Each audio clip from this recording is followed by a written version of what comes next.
મંગલમ ભગવાન વીરો મંગલમ ગૌતમ પ્રભુ મંગલમ સ્થૂલીપધરાધ્યા જૈનો ધર્મોસ્તુ મંગલમ. ગાથા નંબર 48 માં શું આવે છે? સિદ્ધ ભગવંતો ઉપર યોનિ દ્વાર સાથે બાકીના 5 દ્વારો પ્રસંગે અહીંયા ઘટાવ્યા છે. તો તેનું આપણે જોઈ રહ્યા છીએ. બરાબર. સૌથી પહેલું શું છે? શરીરની ઊંચાઈ દ્વાર એ છે. એ સિદ્ધ ઉપર આપણને સિદ્ધ ભગવંત ઉપર કેવી રીતે ઘટાડવામાં આવે છે? પહેલા તો શરીર છે જ નહીં, અશરીરી છે, એ ધ્યાન રાખવાનું છે. પણ છતાં પણ આપણને અહીંયા એ ધ્યાન રાખવાનું કે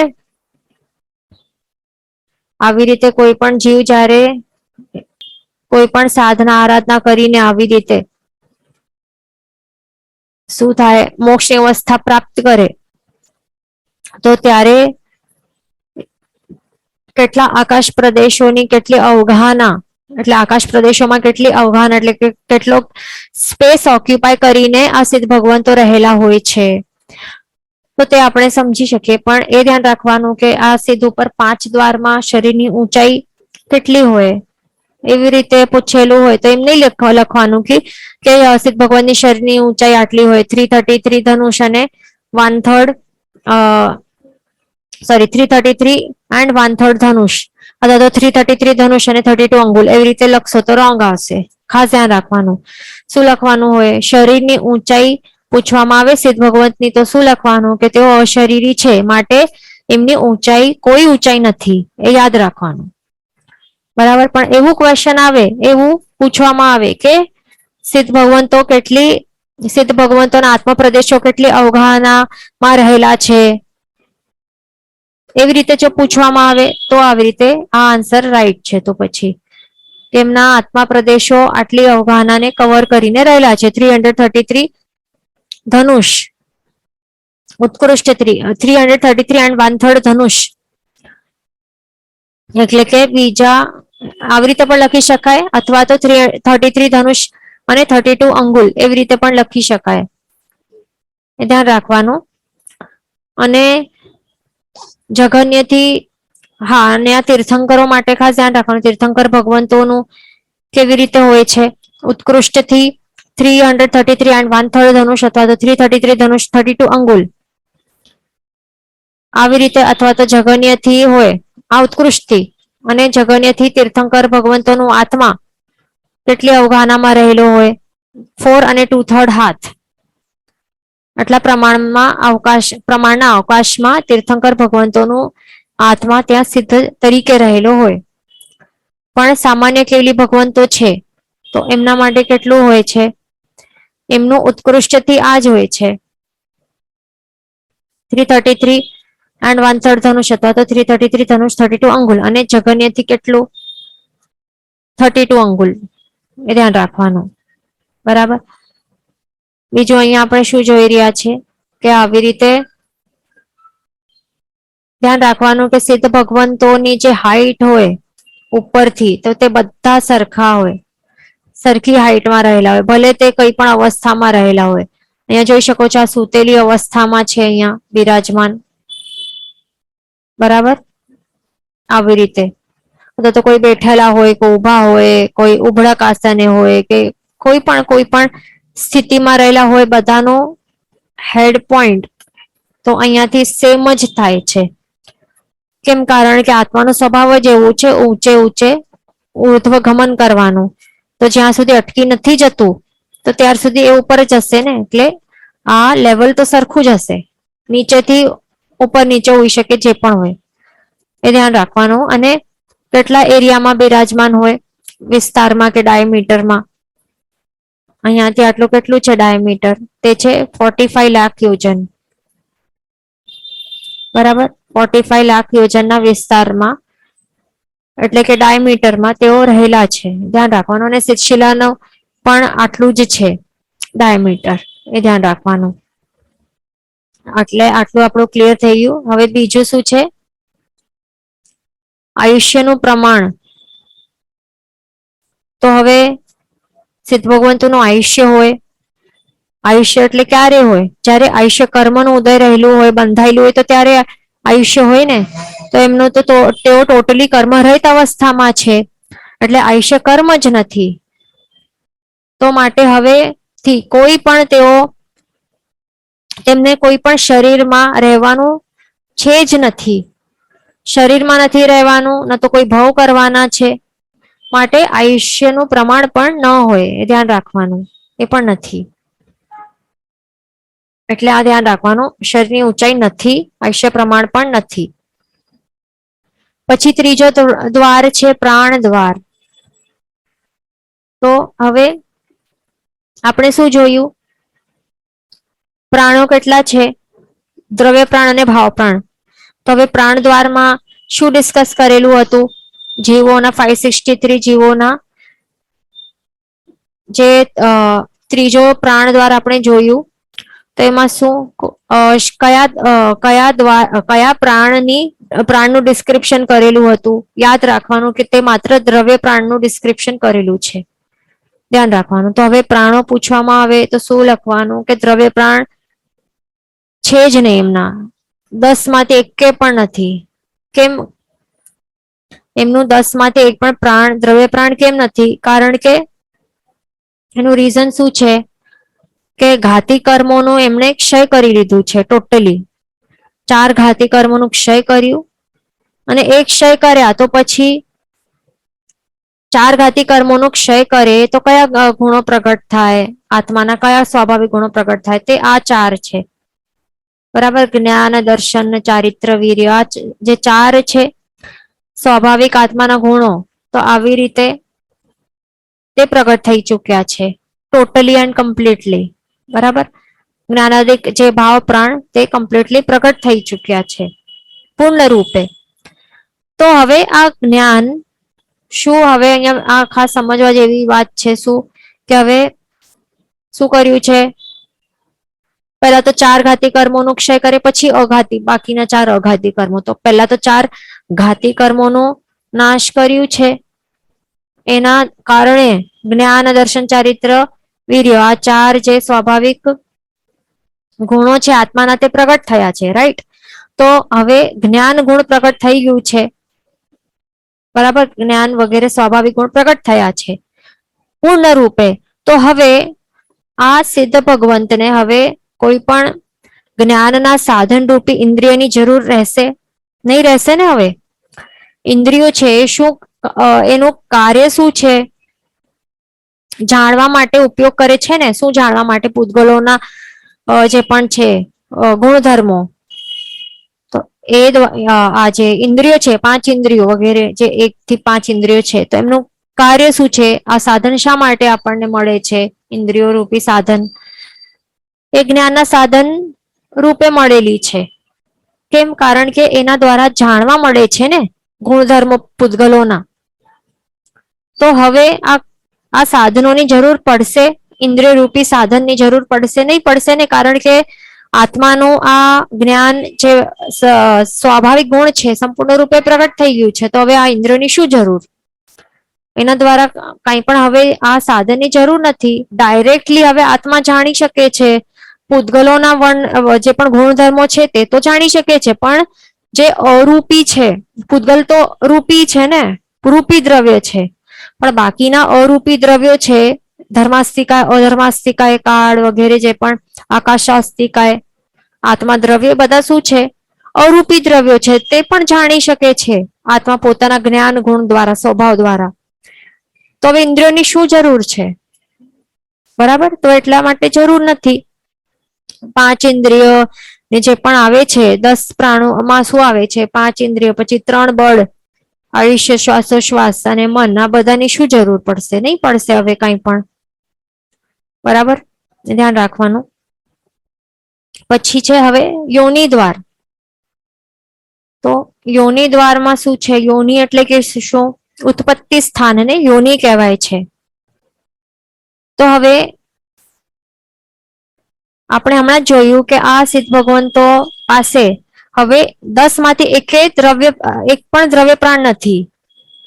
તો દ્રવ્ય પ્રાણ છે જ નહીં, તો માટે હવે જે જન્મ મરણ રૂપી જે અવસ્થા છે તો તે ચાલી ગઈ, એ જ કહેવાશે ને. આપણે શું જોયું હતું કે દ્રવ્ય પ્રાણ નિર્માણ ક્યારે કરે જીવ? જ્યારે એનું જન્મ થાય, બરાબર. દ્રવ્ય પ્રાણ છે એનું નિર્માણ એ જીવ ક્યારે કરે? જ્યારે એ અને એ કરે ને, જ્યારે એ નિર્માણ કરે તો ત્યારે એ શું કહેવાય કે આ જીવ હવે જન્મ લીધું છે, એટલે હવે જન્મ લીધું એટલે ઉત્પન્ન થયું તો હવે દ્રવ્ય પ્રાણ નિર્માણ કરવાનું ચાલુ કરી દેશે. બરાબર, તો એ જ પ્રોસેસ જન્મ સાથે રિલેટેડ છે. જન્મ થાય એટલે દ્રવ્ય પ્રાણ નું નિર્માણ કરે, અને મૃત્યુ શું શાને કહેવાય? દ્રવ્ય પ્રાણ છે એનું શું થશે? હવે નાશ થશે કે વિયોગ થશે? દ્રવ્ય પ્રાણોનો નાશ અથવા તો જે વિયોગ કંઈ પણ કહી શકો, તો એને શું કહેવાય? એને જ મૃત્યુ કહેવાય છે. બરાબર, તો હવે જે સિદ્ધ ભગવંતો છે તો તેમના પાસે હવે દ્રવ્ય પ્રાણો એક પણ નથી 10 માંથી, એ તો જોઈ લીધું, દ્રવ્ય પ્રાણો છે જ નહીં. તો એનું મિનિંગ શું છે કે હવે જન્મ મરણ વાળી જે અવસ્થા છે એ તો ચાલી ગઈ છે, દ્રવ્ય પ્રાણ જ નથી, એટલે તો જન્મ પણ નહીં થાય અને મૃત્યુ પણ નહીં થાય. આ હોય તો જન્મ મરણ સાથે આ રિલેટેડ છે ને. દ્રવ્ય પ્રાણ જન્મ લે તો ત્યારે દ્રવ્ય પ્રાણ નું નિર્માણ કરે, અને દ્રવ્ય પ્રાણ નો વિયોગ થાય એટલે એને જ એ જ પ્રોસેસને મૃત્યુ કહેવાય. તો હવે દ્રવ્ય પ્રાણ છે જ નહીં, ક્યારે પણ આવવાના જ નથી, કોઈ પણ એક પણ દ્રશ્યમાંથી એક પણ ક્યારે પણ આવવાનું નથી. તો એનું એ જ મિનિંગ થાય છે કે જન્મ મરણ વાળી અવસ્થા એ તો ચાલી જ ગઈ છે. માટે હવે આત્માને ક્યારે પણ જન્મ લેવા વાળી અવસ્થામાં આવવું જ નહીં પડશે, અને એને રૂપી અવસ્થા પણ એને કરવી નહીં પડશે. કેવી અવસ્થા? રૂપી અવસ્થા. હમણાં આપણે હમણાં આપણી કેવો પર્યાય છે આ બધાનું, આપણા બધાનું આપણે દેખાઈએ છીએ ને, દૂરથી દેખાય છે, અરે આ તો સીતાબેન જાય છે, મહેશભાઈ જાય છે, દેખાય ને, કારણ કે શરીર છે એટલા માટે. એટલે હમણાં આપણી મેન આત્મા અરૂપી છે, છતાં પણ આપણી હમણાં અવસ્થા રૂપી ટાઈપ બની ગઈ છે. બરાબર, તો હવે આ સિદ્ધ ભગવંતોને દ્રવ્ય પ્રાણો છે નહીં. બરાબર, જન્મ મરણ વાળી અવસ્થા પણ ચાલી ગઈ છે. હવે એમને રૂપી પણ હવે બનવું નહીં પડશે, અને ન તો કર્મો કે પૂતગલોનો સાથે વ્યવહાર પણ હવે કરવું નહીં પડશે. બરાબર, એક પણ કર્મ તેઓ ગ્રહણ નહીં કરશે વાતાવરણથી, ક્યારે પણ નહીં કરશે. ન તો કોઈ પણ પૂતગલોને ગ્રહણ કરીને, હવે પૂતગલોને ગ્રહણ શા માટે કોઈ જીવ કરે? આપણે શા માટે ગ્રહણ કરી રહ્યા છે દરેક સમયે? કારણ કે આ દ્રવ્ય પ્રાણો એ દ્રવ્ય પ્રાણો જે આપણા પાસે છે તો એના કારણે. બરાબર, એટલે કે શું હોય, અને જે નામ કર્મ નું ઉદય રહેલું હોય, નામ કર્મ વગેરે એવા એવા કર્મોનું ઉદય રહેલું હોય સતત, એના કારણે શું થાય? શરીર બનાવતો જાય. શરીર આપણું કેવું છે? ઔદારિક શરીર છે, કાર્મણ તેજસ શરીર છે, આપણા પાસે ત્રણ શરીરો છે. તો એ પોતપોતાના જેવા જે પૂતગલો છે જેનાથી બનેલા છે, તેઓ વાતાવરણમાંથી કન્ટિન્યુઅસલી આ પૂતગલોને ગ્રહણ કરતા જ રહે. બરાબર, પણ હવે આ સિદ્ધ ભગવંતો કેવા છે? કેવા બની ગયા છે? અશરીરી, દ્રવ્ય પ્રાણ એક પણ નથી. તો હવે પૂતગલોને સાથે વ્યવહાર નહીં કરવું પડશે. આહાર પણ શા માટે ગ્રહણ કરશે? શરીર તો છે નહીં, તો શરીરને ટકાવવા માટે પૂતગલોની જરૂર પડે. તો શરીર નથી, ન તો શરીરનું વેર એન્ડ ટેર કે શરીર બનાવવાનું તો કાર્ય કરવાનું જ નથી, કઈ છે જ નહીં. તો હવે પૂતગલોની સાથે વ્યવહાર બિલકુલ બંધ કરી દીધું છે. બરાબર, તો હવે એ જ છે કે હવે આપણે જેમ જોયું કે જન્મ હવે એમને લેવાનું જ નથી, ન મરણ છે ન જન્મ, કંઈ પણ નથી. આ ચક્કર જન્મ મરણનું જે સાયકલ છે એન્ડ થઈ ગયું છે ફોરએવર માટે.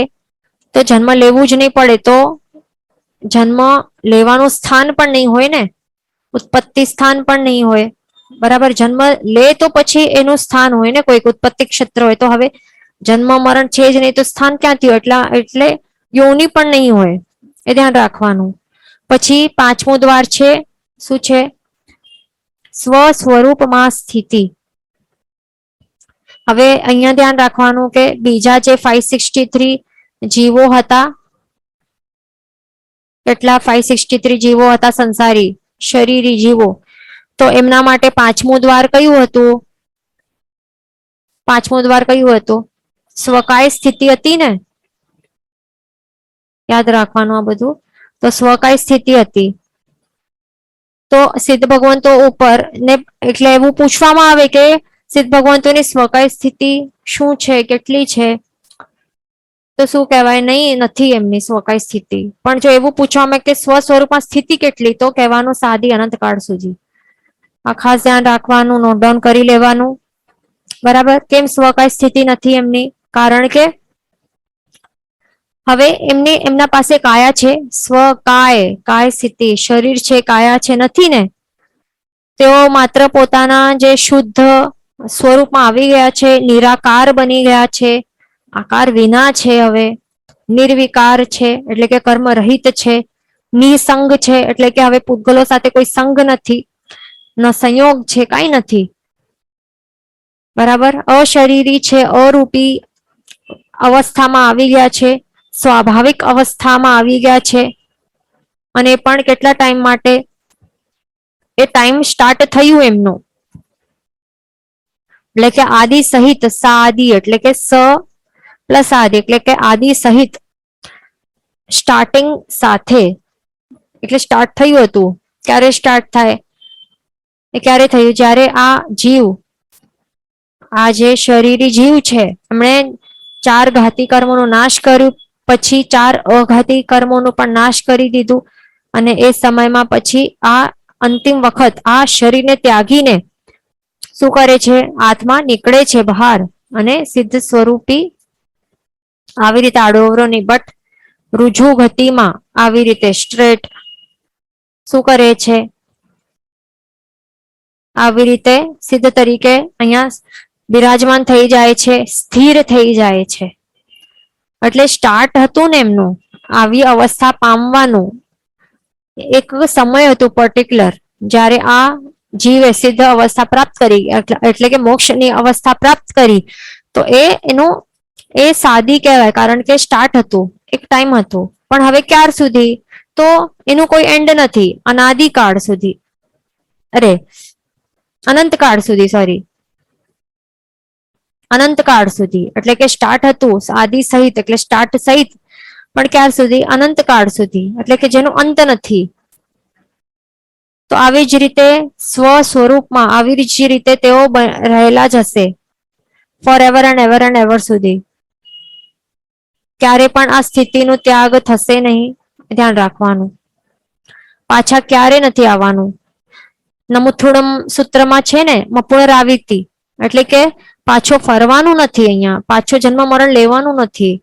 તેવી સ્થિતિને પ્રાપ્ત કરી ચૂક્યા છે આ સિદ્ધ ભગવંતો. એટલા માટે હવે શું કહેવાશે? આ 5મું દ્વાર અહીંયા શું ઘટાવ્યું છે? સ્વ સ્વરૂપમાં સ્થિતિ કેટલી? આ સ્વ સ્વરૂપમાં ક્યાર સુધી રહેશે? સ્ટાર્ટ હતું પણ એન્ડ નથી, એટલે કે સાદી અનંતકાળ સુધી એવી જ રીતે રહેશે. પણ સ્વકાય સ્થિતિ પૂછાશે તો એ કહેવાનું સ્વકાય સ્થિતિ નથી. તો આટલું આપણે સમજ્યા. હવે આચારાંગ સૂત્ર છે, એના પ્રમાણે સિદ્ધ ભગવંતોના 31 ગુણ બતાવ્યા છે, તો તે પણ આપણે સમજી લઈએ.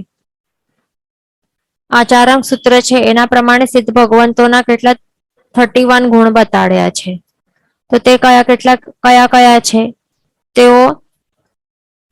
તેઓ દીર્ઘ નથી, બરાબર, દીર્ઘ નથી, ન તો હ્રસ્વ પણ નથી તેઓ. પછી તેમનું શેપ કેવું છે? તેમને શું કહેવાય છે? નિરાકાર કહેવાય છે ને. કેમ? કારણ કે જે અરૂપી હોય, અરૂપી એવું દ્રવ્ય છે આત્મા, તો એનો કોઈ આકાર નહીં હોય, કારણ કે તે અરૂપી છે. આકાર કોનું હોય? જે રૂપી હોય. રૂપી એટલે શું છે? માત્ર એક પૂતગલાસ્થિકાય છે, તો એનો આકાર કહી શકાય, સ્વરૂપ છે એનું, કોઈ વર્ણગંધરસ રૂપ છે, આકાર છે. પણ જે અરૂપી એવું જે આ આત્મા છે, આત્મા પ્રદેશો છે, આત્મા દ્રવ્ય છે, એનું કોઈ પણ શું કહેવાય? સંસ્થાન નહીં હોય એવું નહીં કહેવાય, એટલે કે સંસ્થાન રહિત છે. બરાબર. તો તેઓ ગોલ નથી, પછી તેઓ ત્રયસ્થ એટલે કે કેવા? ટ્રાયંગ્યુલર શેપ એમનું નથી. પછી ચતુરસ પણ નથી. ચતુરસ એટલે કે સ્ક્વેર શેપ હોય ને, તો એવું પણ એમનું શેપ નથી. ન તો તેઓ પરિમંડલ શેપના છે. પરિમંડળ એટલે કે કેવું શેપ હોય, જે વડ વૃક્ષ હોય ને, વડનો વૃક્ષ હોય એનું કેવું શેપ હોય, તો એમનું એવું પણ આકાર નથી, ધ્યાન રાખવાનું. બરાબર, એટલે કે ન તો ગોલ છે, ન તો ત્રેસ એટલે ટ્રાયંગ્યુલર છે, ન સ્ક્વેર શેપ છે, ન તો પરિમંડળ શેપ ના છે. કોઈ પણ પ્રકારનું એમનું સંસ્થાન નથી, એ ધ્યાન રાખવાનું. નિરાકાર છે. તેઓ અરૂપી છે એટલા માટે ધ્યાન રાખવાનું કે એમનો કોઈ કલર પણ નથી. આત્મા પ્રદેશોનો, આત્માનો કે સિદ્ધ ભગવંતોનો કોઈ કલર હોય? આપણને જે પંચપરમેષ્ઠીમાં બતાડે છે ને, નમો અરિહંતાણમ નમો સિદ્ધાણમ, કયો કલર આવે? રેડ કલર આવે ને? તો શું હોય? લાલ કલર હોય એમનો? કેવું કલર છે? લાલ છે, રાતો. તો તે નથી, ધ્યાન રાખવાનું. સિદ્ધ ભગવંતો કેવા હોય? કલરલેસ હોય છે. ખાસ ધ્યાન રાખવાનું, ગડબડ નહીં કરવાની. જે નવપદમાં આવે છે કે જે પંચપરમેષ્ઠીનું જે વર્ણ બતાડે છે, સિદ્ધ ભગવંતોનું વર્ણ રેડ બતાડે છે, રાતો લાલ વર્ણ, તો તે એમનું વર્ણ એટલે કે એક ડિપિક્શન છે. તે સાચે એવા રેડ કલરના નથી, એ ધ્યાન રાખવાનું. આત્મા કઈ લાલ કલરનું નથી. અહીંયા પણ જે બુકમાં જે ફોટો અહીંયા આવે બતાડે છે, આવું રેડ કલર નથી, ખાસ ધ્યાન રાખવાનું. બરાબર, એ તો માત્ર શા માટે કહે છે લાલ વર્ણ? કારણ કે એવું બતાડવા માટે કે તેઓ કેવા છે, એમને ઉપમા આપેલી છે કે લાલ વર્ણ જેવા. કારણ કે તેઓએ પોતાના આવી રીતે સાધના આરાધના કરીને આ જીવે શું કર્યું છે? તપાવ્યું છે શરીરને, અને આ તપ વગેરે તપસ્યા સાધના આરાધનાની અગ્નિ દ્વારા પોતાના આ શરીરને તપાવ્યો છે, આત્માને પણ તપાવ્યો છે, અને શું કર્યું છે? કર્મોનું જે ઝાડ છે ને પીગાડી નાખ્યું છે, તોડી નાખ્યું છે, નાશ કરી નાખ્યું છે. એટલા માટે માત્ર કહેવાય છે કે લાલ વર્ણ, પણ સાચા કોઈ તે રેડ કલરના નથી, કલરલેસ છે. ન તો તેઓ પીળા પણ નથી, બરાબર, યલો કલર પણ નથી, ન તો વ્હાઈટ કલર પણ નથી તેઓ, બ્લેક કલર પણ નથી તેમનું, એ પણ ધ્યાન રાખવાનું. ન તો તેમનો ગ્રીન કલર છે, એટલે એવું કોઈ પણ કલર્સ નથી, કલરલેસ છે. હવે શું તે સુગંધવાળા છે? આવા આત્મા કેવું છે? સુગંધી હોય? નથી, એ ધ્યાન રાખવાનું. કોઈ એમનું સ્મેલ નહીં હોય, કારણ કે અરૂપી છે. અરૂપી દ્રવ્યનું કોઈ સ્મેલ પણ નહીં હોય ને. સ્મેલ કોની હોય? માત્ર પૂતગલ દ્રવ્યો હોય. રૂપી દ્રવ્યો એટલે કે પૂતગલ દ્રવ્યો, માત્ર એમના આ ગુણધર્મો છે, પણ આત્માના આ નથી. એટલે કે તેઓ સુગંધી નથી, ન તો દુર્ગંધી પણ નથી, પણ સ્મેલ વગરના છે, ધ્યાન રાખવાનું. બરાબર, પછી આવશે હવે એમનો કોઈ ટેસ્ટ હોય, આત્મા દ્રવ્યનો કોઈ સિદ્ધ ભગવંતોનો કોઈ ટેસ્ટ હોય, તો ટેસ્ટ પણ ન હોય, એ ધ્યાન રાખવાનું. એમ ટેસ્ટલેસ હોય કમ્પ્લીટલી, આપણે એમને ટેસ્ટ જ નહીં કરી શકીએ. ઇન્દ્રિયોથી પાંચે પાંચ ઇન્દ્રિયોથી તેઓ ગ્રાહ્ય બનતા જ નથી, કારણ કે અરૂપી છે આત્મા, એ ધ્યાન રાખવાનું. એટલે કે તેઓ હવે ધ્યાન રાખવાનું કે કડવા પણ નથી, ન તો તીખા છે, તેમનો તુરો પણ ટેસ્ટ નથી, એટલે કે કશાય ટેસ્ટ નથી. કશાયેલો ટેસ્ટ એટલે કેવો? આમળા હોય ને, આમળા જેવું કશાયેલો તુરો ટેસ્ટ એમને કહેવાય. તેઓ ખાટા પણ નથી, એ ધ્યાન રાખવાનું. અને તેઓ સ્વીટ ટેસ્ટ પણ નથી, એટલે કે મધુર ટેસ્ટ પણ નથી એમનો. એટલે કોઈ પણ પ્રકારનું એમનું આવું ટેસ્ટ જ ન હોય, ટેસ્ટલેસ છે, ખાસ ધ્યાન રાખવાનું. આટલું આપણે સમજ્યા. હવે આગળ એમનો સ્પર્શ હોય, આત્મા દ્રવ્ય છે, એમને સ્પર્શી શકાય? ફર્સ્ટ ઓફ ઓલ ટચ કરી શકાય? નહીં કરી શકાય, કારણ કે તે અરૂપી છે. સિદ્ધ ભગવંતો કેવા છે? અરૂપી છે, એટલે એમનો કોઈ પણ પ્રકારનું સ્પર્શ નથી, કોઈ સ્પર્શ જ નહીં કરી શકે, કારણ કે એમનું સ્પર્શ નથી, પૂતગલો જ છે નહીં ને. આત્મા દ્રવ્ય કેવું છે? હવે અહીંયા એક જ જગ્યા અનંતા સિદ્ધ અહીંયા આત્મા બિરાજમાન છે, આ જ પર્ટિક્યુલર આત્મા પ્રદેશોના એરિયામાં, છતાં પણ તેઓ એકબીજાને પણ સ્પર્શી શકતા નથી, અસ્પર્શી છે તેઓ. એક જ એરિયામાં બધા એક સાથે રહેલા છે, જેમ જ્યોતની સાથે જ્યોત ભળાય એવી જ રીતે એક જ એરિયામાં અનંત આત્મા રહેલા છે, છતાં પણ એકબીજાને સ્પર્શી નથી શકતા, કારણ કે અસ્પર્શી છે. તો હવે એમનો કોઈ પણ પ્રકારનો સ્પર્શ હોય નહીં હોય, એટલે કે તેઓ કર્કશ પણ નથી, ન તો તેઓ આવા સોફ્ટ એટલે કે સુવાળા પણ નથી. તેઓનો ભાર હોય, હેવી હોય કે હલકા હોય, કેવા હોય? ભારે પણ નહીં હોય, એમનું વજન હોય નહીં હોય. વજન તો આપણને લાગે કે શું તેઓ હલકા હશે?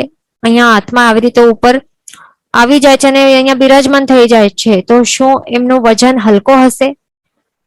તો એટલે કે એનો વજન હલકો છે કે નહીં, એવું આપણને કન્ફ્યુઝન થઈ શકે. તો તેઓ ભારે પણ નથી પણ હલકા પણ નથી. કેમ હલકા પણ નહીં કહેવાય?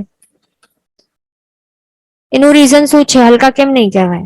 આપણને લાગતું હશે ને કે અહીંયા બલૂનની જેમ અહીંયા ઉપર ઉપર આવીને અહીંયા અટકી જાય છે, એટલે કે હલકા તો હશે ને. હલકા કેમ નથી?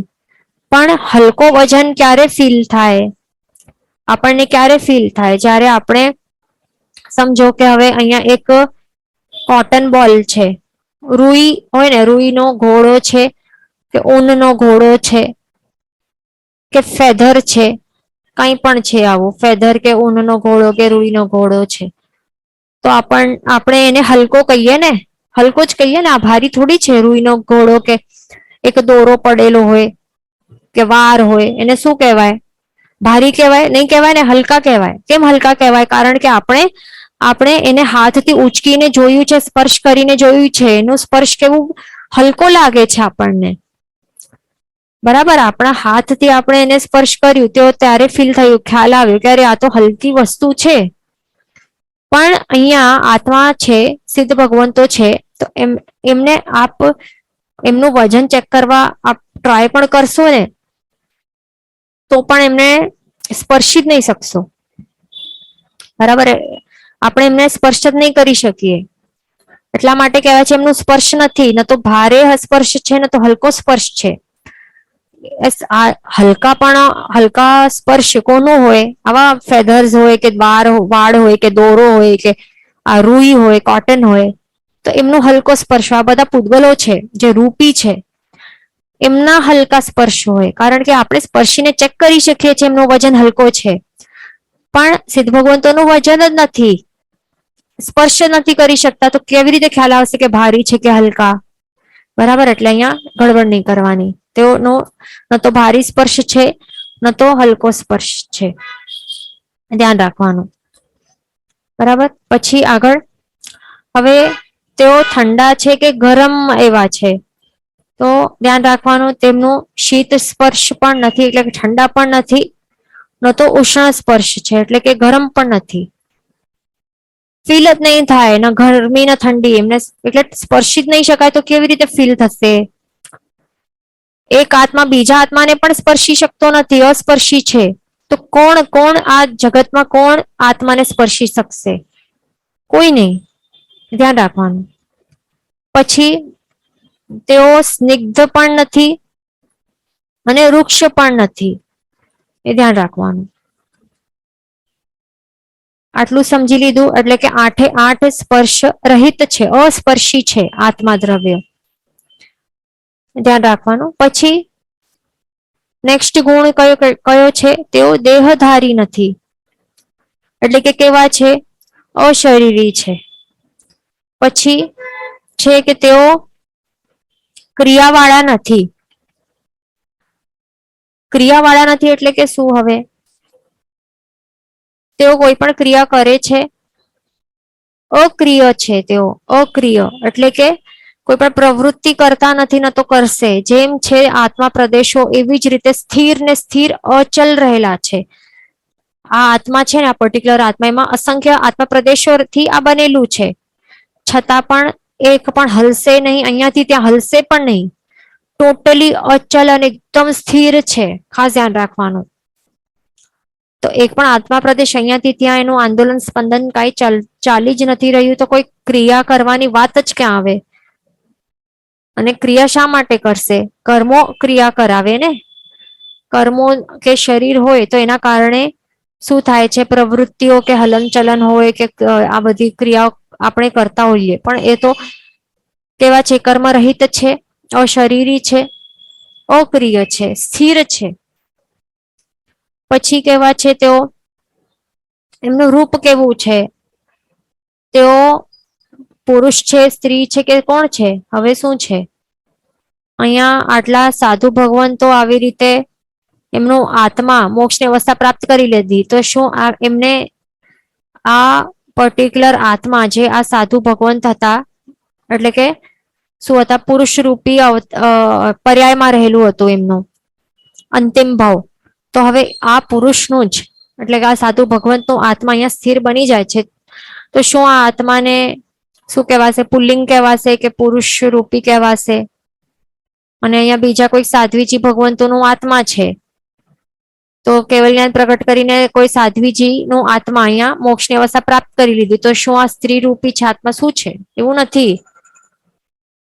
સિદ્ધ એક વખત બની ગયા એટલે કે આત્મા અહીંયા જે પર્યાયો મળ્યા છે તો એ કર્મોના કારણે મળેલું છે, પણ હવે સિદ્ધ ભગવંતો કેવા હોય, તેઓ પુરુષ રૂપે નહીં હોય, પછી ભલે અંતિમ ભાવમાં તેઓ પુરુષ રૂપે રહેલા હતા, પણ હવે તેઓ પુરુષ રૂપે નથી, અને ન તો તેઓ નપુંસક પણ નથી. બરાબર, આપણે કહીએ કે પુરુષ રૂપે નથી, સ્ત્રી રૂપે પણ તેઓ હવે નથી, તો શું તેમને નપુંસક એટલે એવા કહેવાશે? તો એવું પણ નહીં, નપુંસક પણ એ રીતે એ અવસ્થામાં પણ તેઓ નથી, એ ધ્યાન રાખવાનું. તો આવી રીતે સિદ્ધ ભગવંતોના ટોટલ 31 ગુણ થાય છે, એ ધ્યાન રાખવાનું. હવે આપણે એક ડિફરન્સ છે તો તે સમજી લઈએ કે સંસારી જીવોનું આત્મા કેવું છે, આત્માના ગુણો કેવા છે, અને સિદ્ધ ભગવંતોના ગુણો કેવા છે, આત્માના ગુણો. આપણે સાંભળ્યું હશે કે સંસારી જીવો છે એટલે કે આપણે, તો આપણા આત્મા આપણે પોતે કોણ છે? આપણે આત્મા છીએ, તો આપણા આત્મામાં પણ સ્વાભાવિક ગુણો રહેલા છે, પણ આ બધા ગુણો કયા સ્વરૂપે રહેલા છે? અને જે સિદ્ધ ભગવંતો છે તો એમના જે ગુણો છે એ કયા સ્વરૂપે રહેલા છે? બંને સેમ છે? બંનેમાં ડિફરન્સ શું છે? ડિફરન્સ કે સેમ છે? સિદ્ધ ભગવંતોમાં પણ અનંત ગુણ છે, સંસારી એટલે કે આપણામાં પણ અનંત ગુણ છે, રાઈટ? બંનેમાં સેમ પ્રમાણ છે, ગુણોનું પ્રમાણ સેમ ટુ સેમ છે, અનંત સેમ છે, સેમ ટાઈપના છે, પણ સિદ્ધ ભગવંતોનું ના ગુણ એ સંપૂર્ણ રૂપે એ પ્રગટ થઈ ચુક્યા છે. આપણામાં તરતમતા રહેલી છે, વધારે ઓછા પ્રગટેલા છે, સંપૂર્ણ રૂપે નથી પ્રગટેલા, પણ જેટલા પણ પ્રગટેલા છે તો એ કેવા છે આ ગુણ આપણામાં, અને સિદ્ધ ભગવંતોના ગુણ કેવા છે? તો એમાં કઈ ડિફરન્સ છે કે નથી? તો છે ડિફરન્સ. તો શું કહેવાય છે? શાસ્ત્રકાર ભગવંતો કહે છે કે સંસારી જીવોના ગુણ એ કેવા ભાવવાળા છે? ક્ષયોક્ષમિક ભાવવાળા છે, ક્ષયક્ષમિક ભાવવાળા છે, અને સિદ્ધ ભગવંતોના ગુણ કેવા છે? ક્ષાયિક ભાવવાળા છે. આ બહુ મોટું ડિફરન્સ છે, ધ્યાન રાખવાનું. તો જે ક્ષાયિક ભાવવાળા જે આ ગુણો છે સિદ્ધ ભગવંતોના, એ કેવા છે? ક્યારે પણ ક્ષય એટલે ચાલ્યા નહીં જશે, ક્ષય ક્યારે થવાના નથી, પ્રગટીને જ રહેવાના છે ફોરએવર માટે. પણ સંસારી જીવોના ગુણ કેવા છે? ક્ષયક્ષમિક ભાવવાળા, ક્ષોપશમ કરવાના કારણે તેઓ પ્રગટ્યા છે એવા ગુણો છે, એટલા માટે એમને કહેવાય ક્ષયોક્ષમિક ભાવવાળા છે.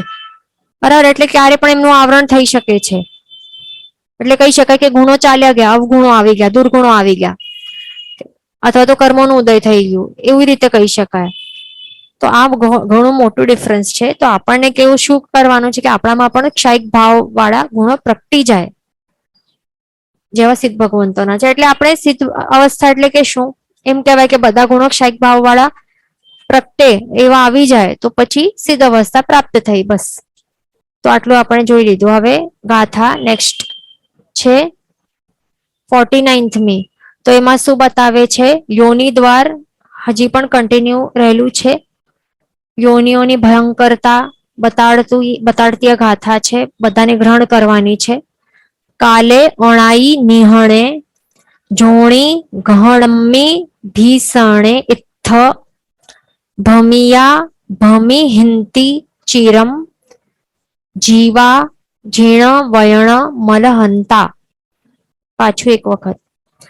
કાલે અણાઈ નિહણે જોણી ગહણમી ભીષણે ઇત્થ ભમિયા ભમિ હિંતી ચિરમ જીવા ઝીણ વયણ મલહંતા. શબ્દાર્થ ગાથા જોઈ લઈએ. અણાઈ નિહણે, અણાઈ એટલે કે આદિ એટલે કે જેનું સ્ટાર્ટ થાય છે, અને નિહણે એટલે કે નિધન એટલે કે અંત. તે વગરના એટલે અનાદિ નિધન, અનાદિ એટલે કે શું જોયું સ્ટાર્ટ, અને નિધન એટલે કે અંત. એટલે સ્ટાર્ટ એટલે કે સોરી, અનાદિ એટલે કે જેનું સ્ટાર્ટ નથી, આદિ એટલે કે એનું સ્ટાર્ટ, પણ અનાદિ એટલે કે શું, જેનું સ્ટાર્ટ નથી. સ્ટાર્ટ નથી એટલે કે અનાદિ, અને નિધન એટલે કે જે અંત નથી. કારણ કે અ છે એ એના ઉપર પણ આપણને લગાડવાનું છે, બરાબર. જેનું શું છે, અનાદિ અનંત સંસારની વાત છે, એટલે કે જેનું સ્ટાર્ટ પણ નથી અને અંત પણ નથી, એટલે કે અનાદિ અને અનંત. કાલે એટલે કે કાળમાં, જોણી એટલે કે યોનિઓ, એ ઘણમી એટલે કે ગંભીર, ઘન ઘન પણ કહેવાય કે ગંભીર પણ કહેવાય. ભીષણે એટલે કે ભયંકર, ઇત્થ એટલે કે અહીં એટલે કે આ સંસારમાં, ભમિયા એટલે કે ભમ્યા, ભમી હિંતી એટલે કે ભમશે, ચીરમ એટલે કે લાંબો વખત, ઝીણ વયણમ એટલે કે ઝીણ વચન, અલહંતા એટલે કે ન પામતા. ગાથાર્થ જોઈ લઈએ. જિનેશ્વર પ્રભુના વચનને નહીં પામેલા જીવો યોનિઓથી ગહન અને ભયંકર આ સંસારમાં અનાદિ અનંતકાળ ઘણા વખત સુધી ભમ્યા છે ને ભમશે. બરાબર. તો એમાં શું બતાડે છે કે જે જીવોએ પ્રભુનું વચન પ્રાપ્ત થયું નથી, બરાબર, જિનેશ્વર પ્રભુનું વચન જેમણે પ્રાપ્ત નથી થયું, એટલે કે એવા પણ કોઈ હોય કે જેમને પ્રભુનું વચન જાણવા જ નથી મળ્યું, સાંભળવા જ નથી મળ્યું, અથવા તો જાણવા મળી પણ જાય છતાં પણ એનું સાર જ સમજ્યા નથી, એનું મિનિંગ જે છે, એનું મર્મ છે એ સમજ્યા જ નથી. અથવા તો તે પણ સમજી લીધું, એનું મિનિંગ સમજી લીધું, એના બાદ પણ તેઓએ આચરણમાં લીધું નહીં હોય, તો એવા જીવો જે છે એમને કહેવાય કે જીન વચનને પામ્યા નથી. એટલે કે શું, કે અથવા તો જાણવા જ નહીં મળ્યું હોય, અથવા જાણવા બાદ એમનું મિનિંગ સાર નહીં સમજ્યા હોય, અથવા તો જાણવા મળ્યું, સાર પણ મળ્યું, સમજાયું, છતાં પણ આચરણમાં નહીં મૂક્યું હોય, તો આવા ત્રણેય પ્રકારના જીવોને કહેવાય છે કે એવા કહેવાય કે એમને જિનેશ્વર પ્રભુના વચનને નથી પામ્યા નથી, એવા એ જીવો છે. તો એવા જીવો સંસારમાં કેટલો ટાઈમ સુધી ભમી રહ્યા છે, અનાદિ એટલે કે જેનું સ્ટાર્ટ નથી.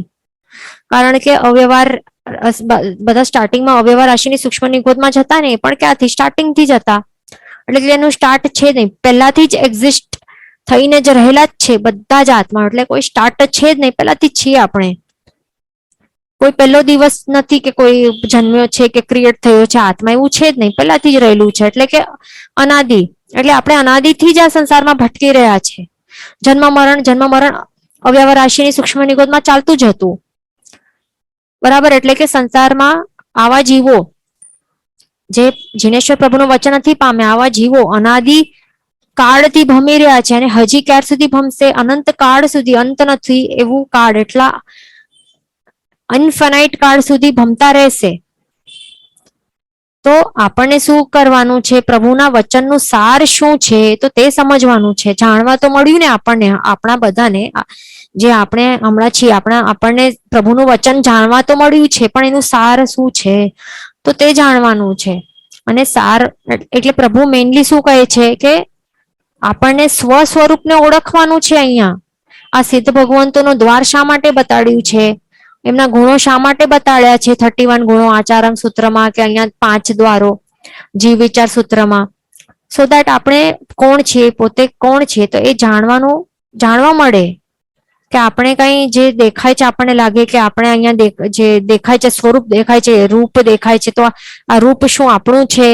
આપણું નથી, બરાબર. આપણે કેવા છે, અરૂપી છે ને, વર્ણગંધ રસ સ્પર્શ વગરના છીએ આપણે, છતાં પણ આપણને લાગે કે આપણે રૂપવાન છીએ, ગોરા છીએ, કાળા છીએ, કે એવો અમુક આકાર છે આપણો, બરાબર.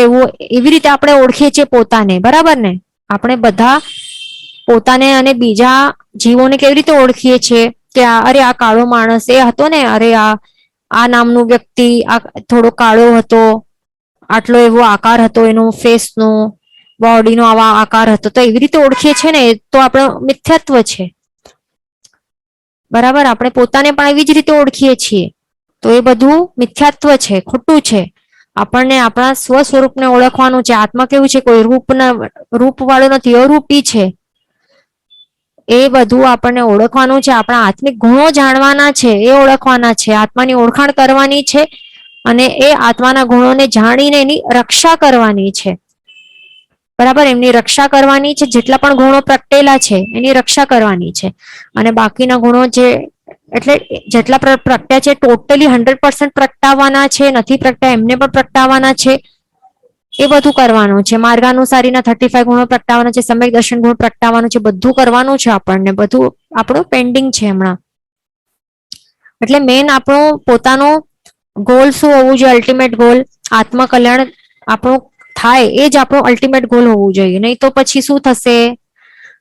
એટલે આપણો પોતાનો આત્માનું કલ્યાણ કરવાનો એ જ અલ્ટિમેટ ગોલ જ્યારે હોય ને, લક્ષ્ય હોય ને, આપણે સેટ કરીએ તો કહેવાશે કે હા, કે જિનેશ્વર પ્રભુના વચનને આપણે પામ્યા છે, એટલે કે એમનું સાર સમજ્યા છે. અને જ્યારે એનું આચરણ કરવાનું સ્ટાર્ટ કરશું તો ત્યારે પ્રોપરલી કહેવાશે કે હા, પામ્યા છે પ્રભુ, એટલે જીન વચન આપણે પામ્યા છીએ.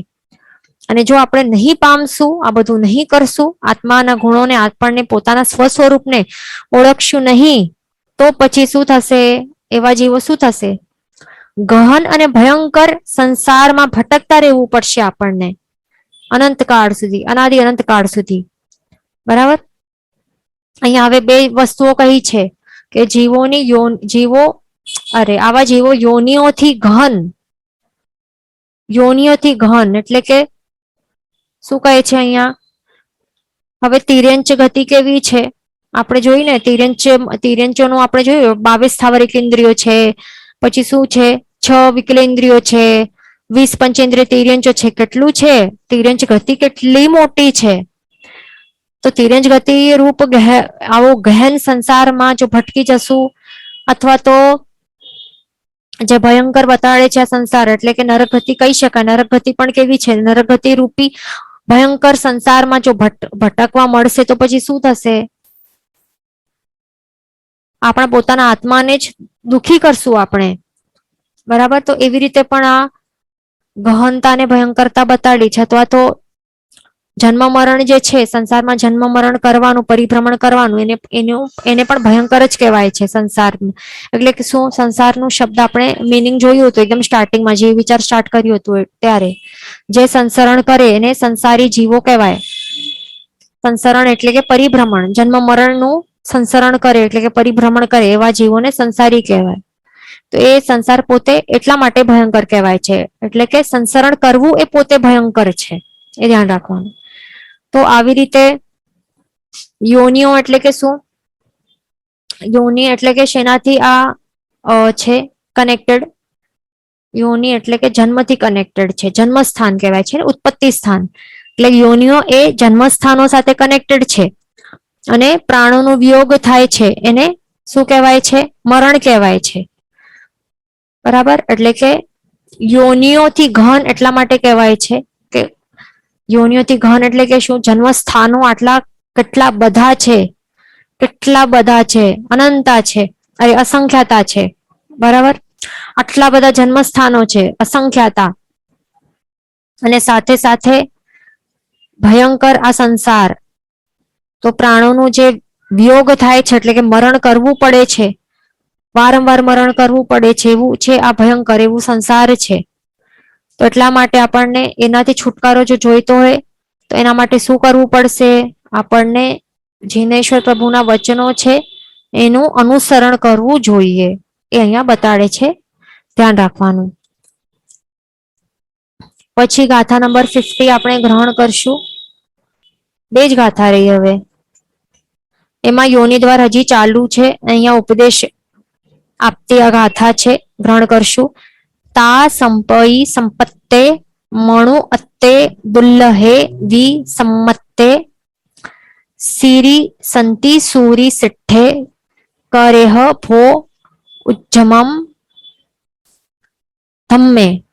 પાછો એક વખત ता संपई संपत्ते मणु अत्ते दुल्लहे विसम्मत्ते सीरी संति सूरी सिट्ठे करेह भो उज्जमम धम्मे। शब्दार्थ का अर्थ જોઈ લઈએ। તા એટલે કે તેથી, સંપઈ એટલે કે હવે, દુલ્લહે વી, દુલ્લહે એટલે કે દુર્લભ, વી એટલે કે છતાં પણ, દુર્લભ છતાં પણ, મણુ અત્તે એટલે કે મનુષ્યપણું, સંમત્તે એટલે કે સમ્યક્ત્વ, સંપત્તે એટલે કે મળીએ, છતે કે મળે છે તો, પછી સીરી એટલે કે શ્રી, પછી સંતિ એટલે કે શાંતિ, सूरी એટલે કે सूरी, सिट्ठ એટલે કે शिष्ट, शिष्ट, श्री शांति सूरी शिष्ट, शिष्ट એટલે કે શું? ડિસિપ્લિન્ડ કહેવાય ને, ડિસિપ્લિન્ડ કે શિષ્ટ, શિષ્ટાચાર વાળા પુરુષો, એ મીનિંગ આપણે સમજીશું આગે। પછી શ્રી છે એટલે કે જ્ઞાનાદિ લક્ષ્મી, એટલે કે શ્રી એટલે કે લક્ષ્મી દેવી કહેવાય શ્રી એટલે કે, તો અહીંયા શું કહે છે? જ્ઞાન રૂપી લક્ષ્મી, જ્ઞાનાદિ જે ગુણો છે એના રૂપી લક્ષ્મી। પછી છે શાંતિ એટલે કે ઉપશમ યુક્ત, એટલે કે શાંત, ઉપશમ એટલે કે શું? દબાવવું કે શાંત કરવું ને, ઉપશમ એટલે કે શું?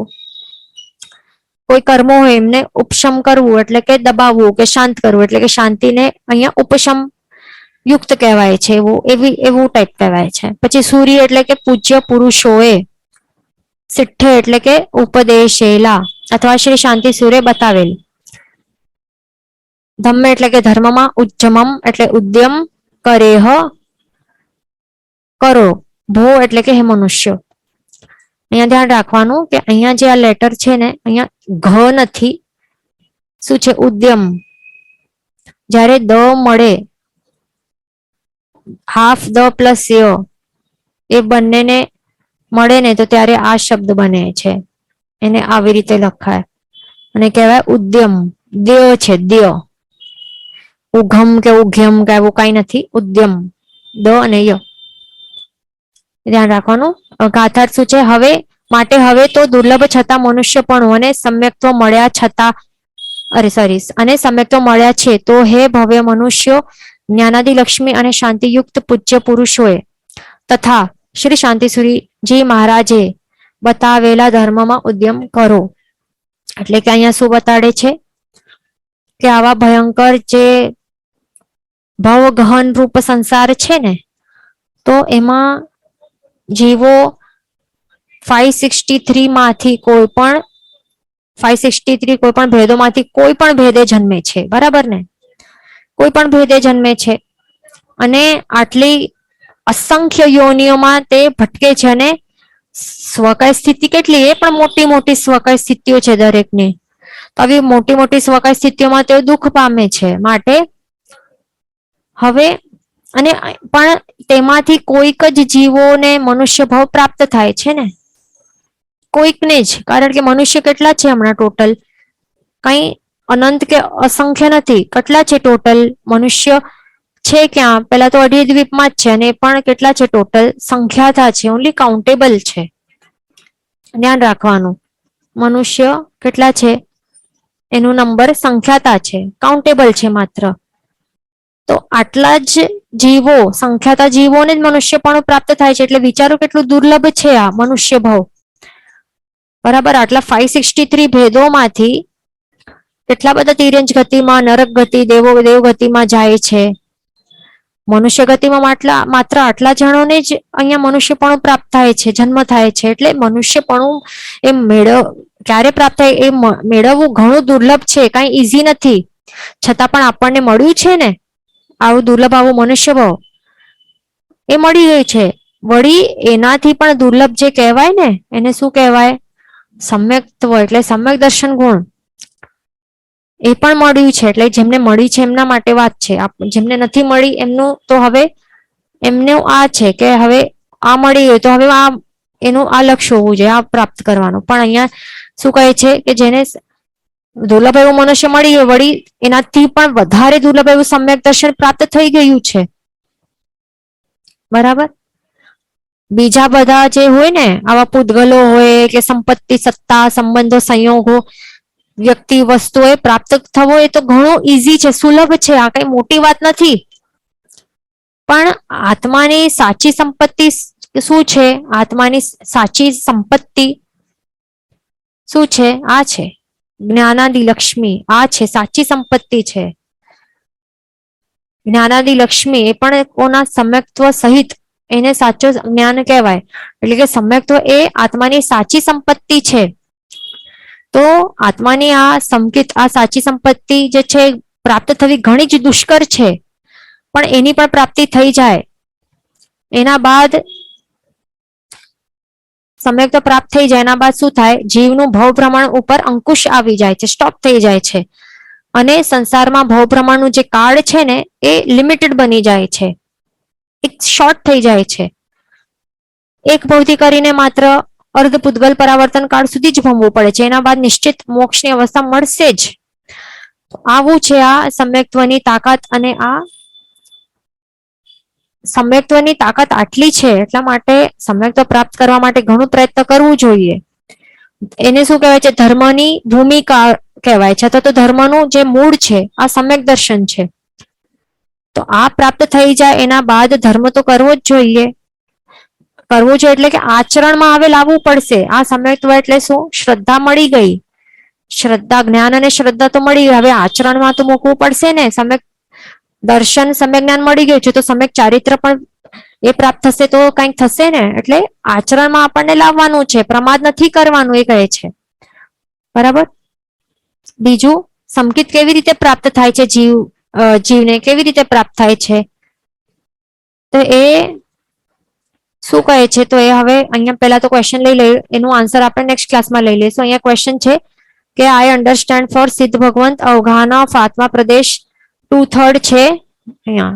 ઓકે, એની વાત ચાલે છે, આપણે જોઈ લઈએ. સિદ્ધ ભગવંતોનો 32 અંગુલ છે અહીંયા.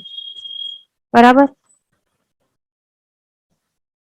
અને ફોર નોર્થ તીર્થંકર વિથ જગન્ય અવઘાન ઓફ 32 અંગુલ can we say that their last bow height was 50 અંગુલ. તો 50 નહીં આવશે, 48 આવશે. કેવી રીતે આપણે કેલ્ક્યુલેટ કરીને બતાવીએ. બરાબર. કેવી રીતે આવશે? 48 છે બરાબર, એનું 2/3 કરવાનું એટલે multiply by 2 and divide by 3, તો આવ્યું 32. બરાબર. 32 અંગુલ છે તો આવી રીતે આવશે, એટલે 50 નહીં આવશે, એ ધ્યાન રાખવાનું. 48 અંગુલ જે છેલ્લા ભાવની અંદર જેમનું પણ મૂળ શરીર 48 અંગુલનું હતું, 48 અંગુલની હાઈટ વાળું હતું, તો તેઓ જો સિદ્ધ અવસ્થાની પ્રાપ્ત કરશે તો ત્યારે એમનું 32 અંગુલનું તેમની અવઘાના થશે, એ ધ્યાન રાખવાનું. जिन वचन विरुद्ध बोलायु है तो मिच्छामि दुक्कडम सर्वमंगल मांगल्यम सर्वकल्याण कारण प्रधानम सर्वधर्माणम जन्म जयति शासनम प्रणाम.